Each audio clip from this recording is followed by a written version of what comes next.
जोहार, जय मूल निवासी, मैं संकेत और आप देख रहे हैं एमएन टीवी। हाथरस की आग अभी ठंडी भी नहीं हुई कि एक ही दिन में यूपी के 3 शहरों में रेप और गैंगरेप की जघन्य घटनाओं को अंजाम दिया गया, जिससे पूरा उत्तर प्रदेश दहल उठा है। जहां उत्तर प्रदेश के बलरामपुर में दर्दनाक हैवानियत का मंजर देखने को मिला, तो वहीं आजमगढ़, बुलंदशहर और भदोही में मानवता को शर्मसार कर देने वाली घटनाएं भी सामने आई हैं। इसमें कोई दो राय नहीं है कि जब से यूपी में योगी की सरकार बनी है, तब से सूबे में आए दिन बलात्कार और हत्या जैसी जघन्य घटनाओं को अंजाम दिया जा रहा है। इतनी दर्दनाक हैवानियत कभी देखने को नहीं मिली जो योगी सरकार में देखने को मिल रही है।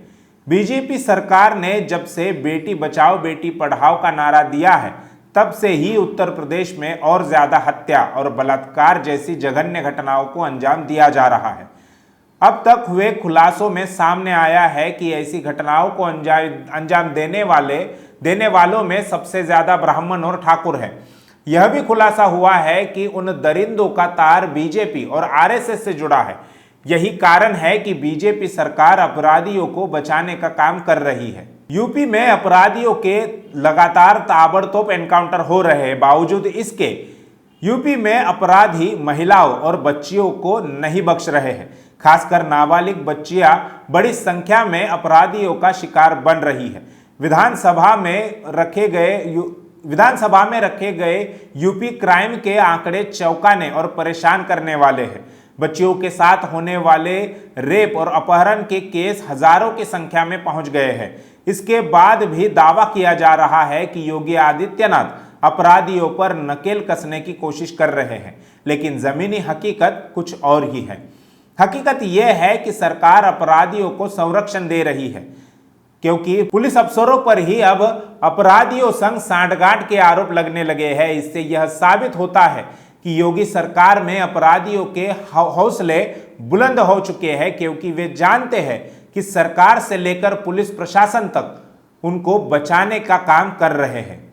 गौरतलब है कि 17 दिसंबर 2019 को यूपी के विधानसभा सत्र के दौरान भी प्रदेश में बच्चियों के साथ होने वाले क्राइम का मामला उठा था।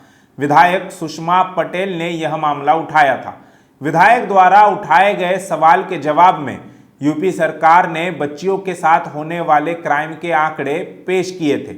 यूपी में 1 जनवरी 2015 से 30 अक्टूबर 2019 तक 18 साल की कम उम्र की बच्चियों के मर्डर के 988, रेप 9703, अपहरण 25615 और दूसरे गंभीर अपराध 2607 मामले दर्ज किए गए थे। दर्ज मामलों में से हत्या के मामले में शामिल 121, रेप में 1105, अपहरण में 786 और दूसरे गंभीर अपराधों में शामिल 118 अपराधियों को कोर्ट द्वारा दोषी करार दिया गया था। वहीं हत्या के 20, रेप के 189, अपहरण के 1704 और दूसरे गंभीर अपराधों में दर्ज 76 मामलों की जांच चल रही है। अगर यूपी में महिलाओं और बच्चियों के साथ होने वाले अपराधों की बात करें तो कमी यहां भी नहीं आई है। एक साल में ही महिलाओं और बच्चियों के साथ हुए अपराधों में 11,208 केसों की बढ़ोतरी हो गई है। मार्च 2018 में विधायक नाहिद हसन ने यह मामला विधानसभा में उठाया था। विधायक ने 1 अप्रैल 2016 से लेकर 31 जनवरी 2017 तक महिलाओं और बच्चियों के साथ हुए रेप, अपहरण, छेड़छाड़, दहेज हत्या और शीलभंग से जुड़े मामलों की जानकारी मांगी थी। वहीं इसकी तुलना में 1 अप्रैल 2017 से लेकर 31 जनवरी 2018 में भी हुए इस तरह के मामलों का आंकड़ा सदन में रखा गया था। नेशनल क्राइम रिकॉर्ड ब्यूरो यानी एनसीआरबी की इस साल जनवरी में आई सालाना रिपोर्ट कहती है कि महिलाओं के खिलाफ अपराध के मामले में उत्तर प्रदेश सबसे आगे है।